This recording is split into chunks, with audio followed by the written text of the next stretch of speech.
I thought today would be a good day to take video pictures of my garden,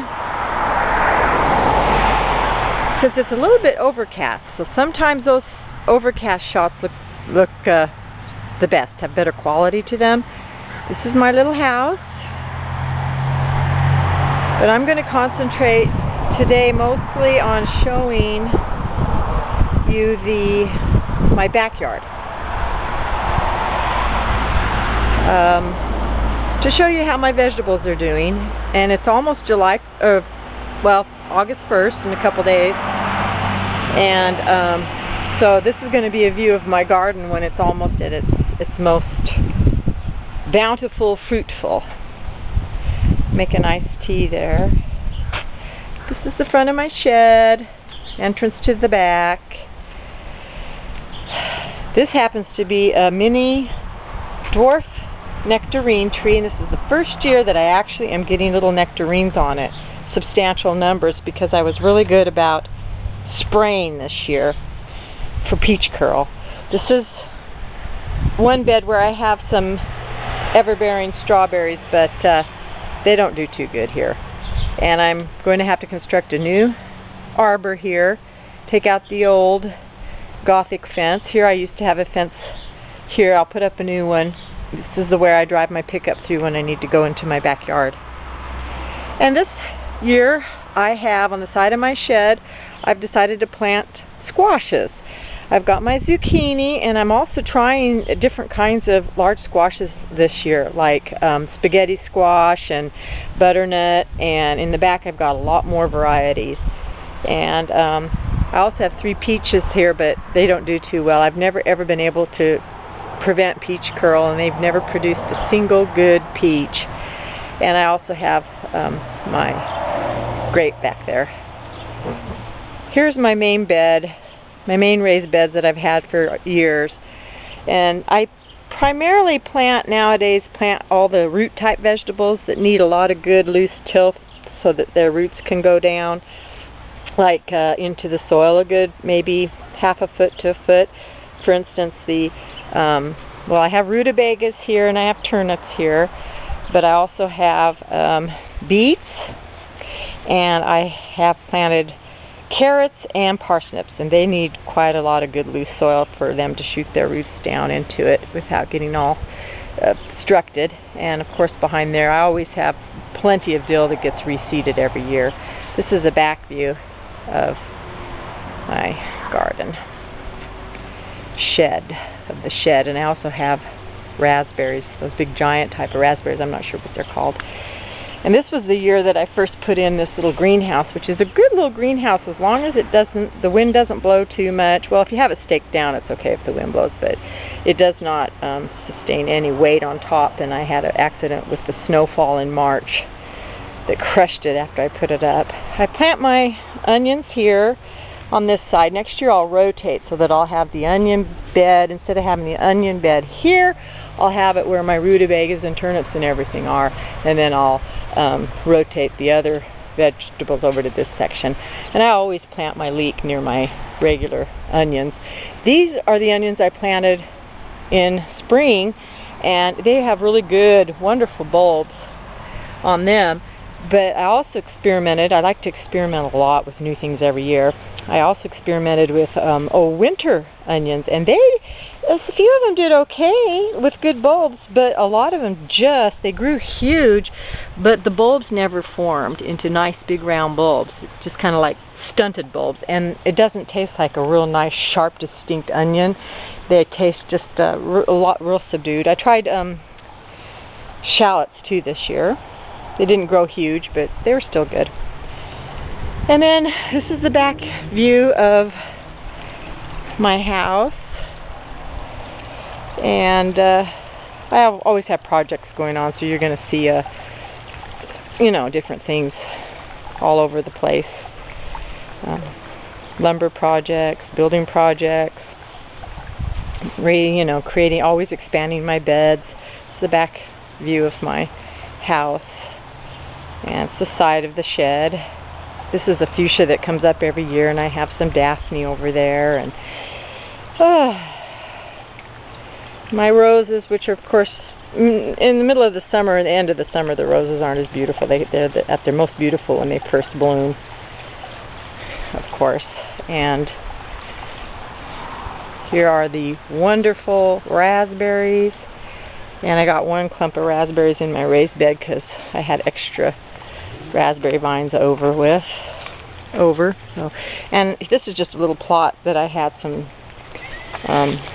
lettuce in, and just some green onions and some cilantro, and you know, little consecutive planting I'm doing, succession planting I should say. And I always get gobs of dill, and that reseeds. I planted some basil here. These are areas you get lots of sun, so. And I always have my tomatillas that replant themselves, and I end up pulling up dozens of them and usually let one or two grow. That's my cat, Zipper.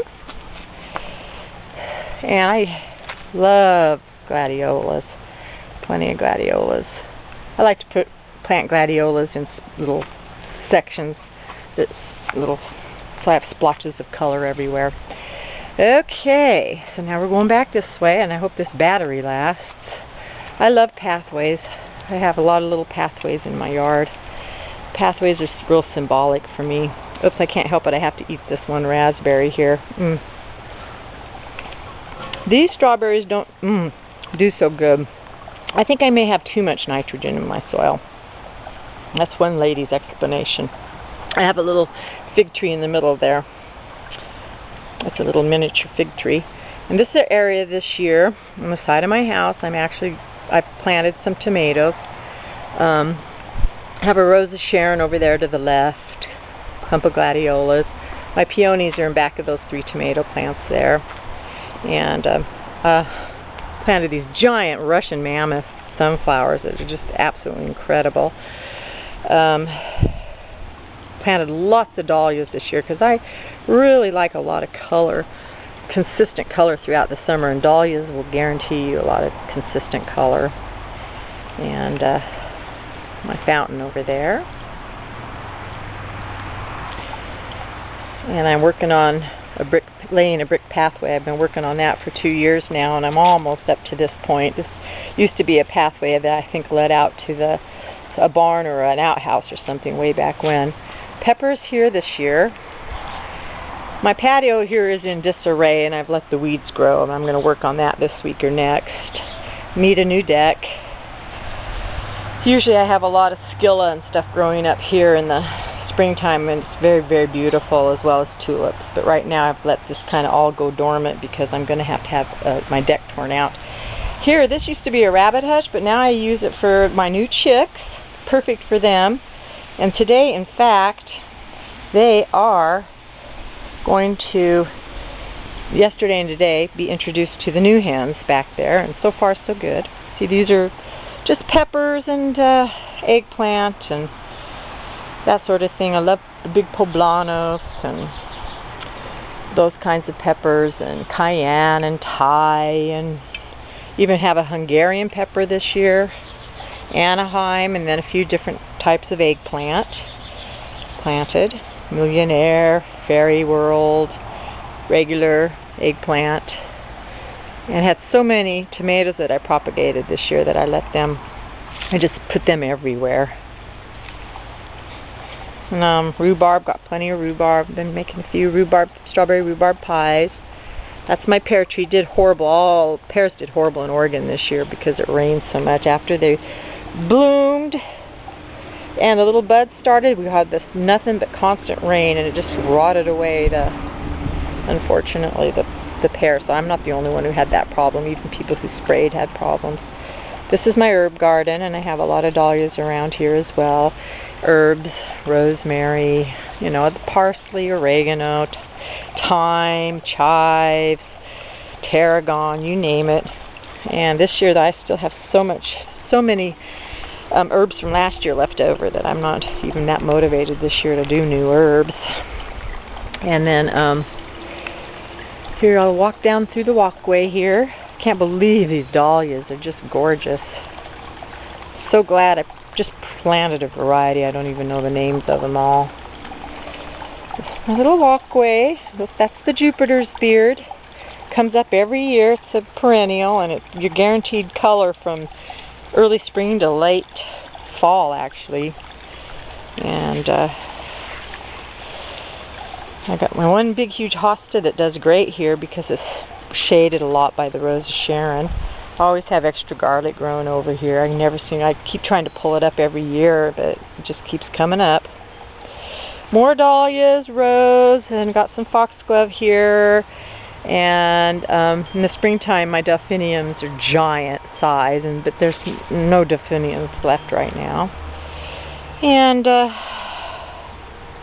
don't even know what this little yellow flower is, but my brother who used to live here had planted these, I believe.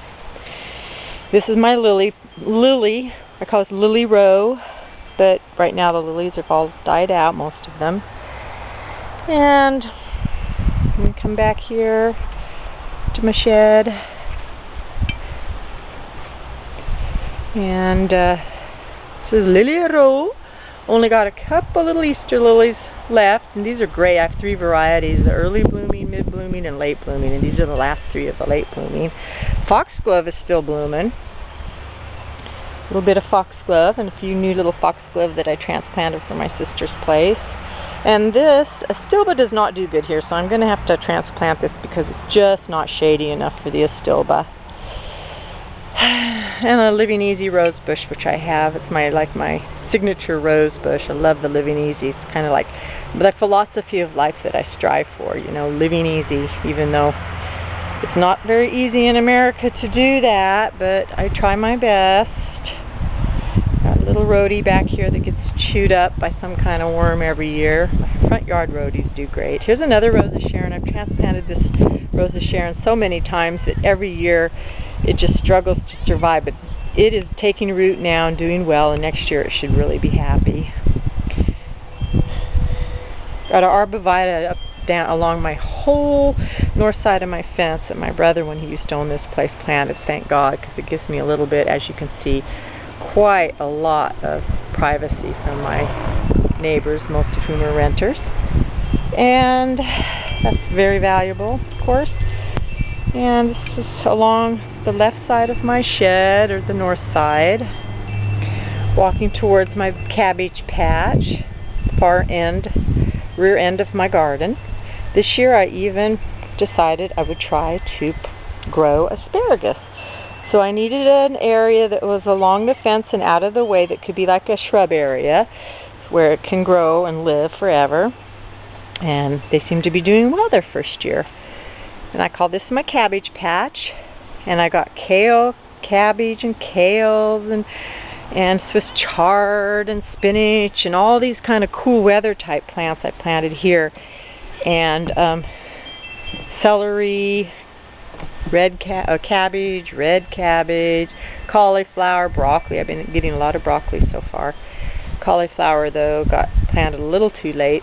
Got a Concord grape along the fence, Brussels sprout back there, Brussels sprouts, and my snow peas, and my fava beans, lima beans, and then of course just some lettuce, just different varieties of lettuce that you always want available just in case you crave a salad. And my favorite lettuce is that Butter Crunch there. Can't eat enough of that with blue cheese and walnuts and raspberry vinaigrette. And planted some more tomatoes here. All these tomatoes I propagated this year. They get a lot of good full sun. But I get a lot of shade here in the morning, and then of course with the sun going down at night, it keeps this area a little bit cooler, which is good for your cool weather crops. My shed back there, and I put up this little fence. I call it my invisible fence because I use the green vinyl netting that doesn't obstruct your view as much. And this takes you back to the chicken area. My new chicks are back there. They're like a good, almost seems like 3 months old now. I'm building a new shed here. This is going to be my hay and straw bale shed, and these are my potatoes. I'm going to have to shorten them a bit to give me room so I can walk around them and gain access to my new shed that I'm building there. Got a big cherry tree back there, multi-variety. This is the chickengardener.com. These are the guys that put these really nice chicken coops up. Planted a mini cherry tree, dwarf cherry tree there. Will provide shade for my chickens on a hot summer day, and it'll be a smaller cherry tree so that I can reach the cherries. This is the back of my shed. Now this is the area where I used to have my giant black locusts, both huge clump of 7,500 foot tall black locusts here, 4 of them, and right there where that shed is I used to have a huge clump, and I had to cut them down because they were starting to rot and fall. So this opened up a whole new area here. It used to be totally shaded, and now I've got a whole new area, so I expanded all my vegetable beds so that now I have a lot more growing areas, which makes me really happy. The backside view of my house. This is the whole new area. I planted a lot of dry bush beans here, and my peppers, bell peppers, and another row of tomatoes here, and behind those a trellis of green beans. And over here you see my blueberries. I've got mostly Legacy, which are the bushy evergreen variety, and I decided to plant more of those. I like Darrow also, but I decided to plant more Legacy because I really, after taste testing for a few years, I decided they were the biggest, juiciest, and sweetest, so I decided to get more of those. And these are a bunch of different cucumbers. Cypress cucumber, the lemon variety, and then these are the pickling cucumbers, Boston pickling. I probably planted too many. I do the French intensive method of planting. Then over there I have a couple little patches of cantaloupe to the left there, and a small little watermelon to the right. And there we go. Running out of film here if I don't hurry it up. To go slow, and then my cat wants to be petted. She always thinks I'm going to pet her if she lays on her stomach. And then I got a whole row of apples and pear trees here, semi-dwarf. I'm going to try to espalier them, but I'm not doing a very good job of it. We got a little Asian pear tree there, and a couple other pears. My favorite pears are these wonderful, oh gosh, these are the French, oh, I can't even remember now. I'll try to remember. Aren't those beautiful? Lovely. Only 2. I was lucky to even get 2 pears this year. I got one Anjou pear, and even though I had tons of blossoms, and I don't even know where that Anjou pear is now, and I've got some Gala apples and Fuji apples, and they were doing great, and then I didn't spray them, so they got some patchy fungus on them, but I'll still be able to use certain amount of them. And oh boy, and then different squashes I'm trying this year, from butternut to acorn, so a Northwest meat variety, buttercup, Burgess buttercup. So I'm going to have fun trying to figure out how to cook these up. It'll be the first year I'm experimenting with these and trying to learn some recipes that are tasty. And I planted 3 plum trees here. This will be a plum tree grove, so to say. It will offer me some shade and ambiance, and then later maybe I can put some little bistro area in the middle. Eventually I can expand these areas and plant more squash and that sort of thing here that needs a lot of room to grow out. Have a lot of room here where the vines can just spread later, even over here. And I plan on planting 2 new rows of raspberries, because these raspberries are so good, and I want more raspberries, I've decided. So I just love that wildflower mix that I planted there with the alyssum. Just lovely. Blue carnations, and little yellow poppies, and I don't know what those other red ones are. And I usually like to plant the Yukon Gold variety of potatoes in one bed, and then the red potatoes in another, and then the russet in another. And that's what I've done this year. And I've also created new potato and sweet potato bed over here. Hi girls, these are my new little little chicks. They're almost 3 months old now, though. And I did not introduce them the way that they tell you to, by sneaking them into the hen house at night. Instead, I'm just letting them all get used to each other gradually. And so far, the older hens have not attacked them. So, I don't know. So far, so good. We'll see what happens when I do try to sneak them into the roosting bed at night. And this is another huge patch that I created here, a raised bed for sweet potatoes and more potatoes. Fingerling, and you know, I like to try different varieties. These were always here, the humongous blackberry bushes, but I planted these boysenberries last year, so I have a whole row of boysenberries as well. And this is my wonderful, that's a bunch of sand, because I discovered on my own how great sand is to have for the bottom of your hen house, because it's so easy to clean and it absorbs smells, and it's so easy to clean up of chicken poop later, and it's just wonderful. Back here is my composting area. In this compost bin here I actually have coffee grounds, so they're always available, because I like to layer my compost pile with kitchen scraps and, you know, lawn clippings, leaves, little dirt, coffee grounds, and just keep layering that, and you mix it up every now and then, and you get great compost. And I'm still working on this area, and I can't wait to get the hay straw bale shed done backside. And I have another grapevine growing here, as well as, I don't know if you can see that over here. So this is going to be kind of an enclosed little structure later. It's going to be pretty, I think. I like to create ambiance that way.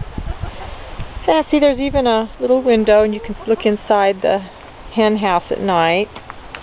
Hey girls, they think I'm going to be feeding them some snow peas. That's why they're hanging around me, because they've been spoiled lately. I keep sitting there and shelling these peas and throwing them snow peas, and they just love it.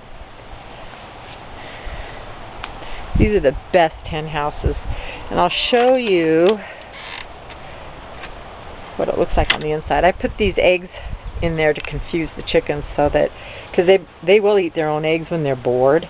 Not right after they lay them, but they'll go back in there and they'll start pecking away, and so I put those in there kind of as a distraction. But the real key to not having your chickens eat their eggs is to just get them early in the morning. As soon as they lay them, go in there and get them.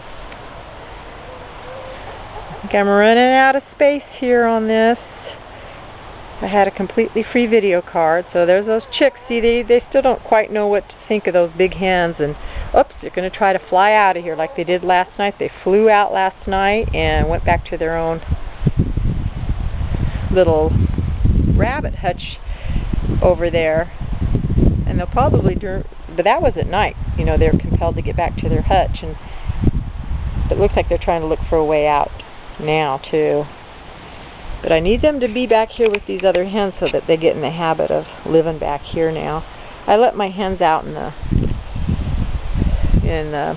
non-growing season around the whole yard, so, but they're in jail right now. So this is a little shed I built last year with a friend. That's a little dogwood tree that my mom bought me, bless her heart. She died about 1.5 years ago in February. And see how I have the chickens fenced out of my growing areas.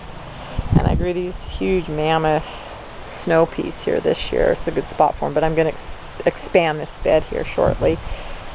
Make more room, and I also want more room for, you know, stuff like corn. So that is it, folks, and it looks like I'm running out of my video card now, and I hope you've enjoyed a tour of my garden. And this is truly a blessing. I love gardening, and I love being a backyard farmer. And let's hope this video turned out okay. Bye, girls. See you later, alligators. Be good to those new chicks. Okay? Here we go. There we go, walking back to my house for a cup of coffee. Life is good. Life's a blessing. Got to start on this path. Hopefully I can finish it this week. One section every year and I'm good to go. Yes, sirree. Here we go. There we go.